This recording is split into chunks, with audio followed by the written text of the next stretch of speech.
আজকে হালুয়াঘাট প্রতিবাদ সমিতির উদ্যোগে যে নির্বাচন 5 আগস্টের আগে এই এত সুন্দর নির্বাচন হয় না।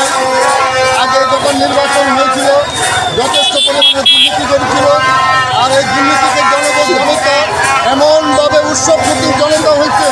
নির্বাচন পায়া টোটাল হালুয়াঘাটের বাসী প্রতিবাদ সমিতি সকল মানুষ আজকে খুশি হয়েছে।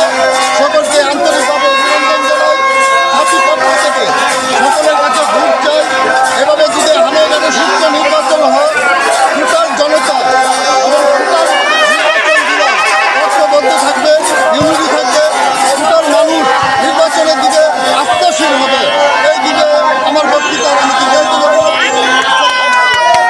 এবছর সুস্থ হইতেছে, এবারে নির্বাচন সুন্দর নির্বাচন হইতেছে, কোনো ঝামেলা নাই। এবছরের নির্বাচন সুন্দর সুস্থ নির্বাচন হইতেছে, কারণ এবছর আর কোনো আন্দোলন নাই, কোনো ঝগড়াঝাটিও নাই, কোনো রাজনৈতিক প্রভাব নাই। সুন্দর একদম নিরপেক্ষ নির্বাচন হইতেছে। শান্তশিষ্টভাবে সবাই ভোট দিতে পারতেছে। আমাদের অটো চালক সমিতি আইনচারী যারা আছে সবাই শান্তশিষ্টভাবে ভোট দিতেছে। আমাদের অটো চালক সবাই একভাবে কাজ করতেছে, সবাই একমতে, কোনো চোখে বিবাদ নাই।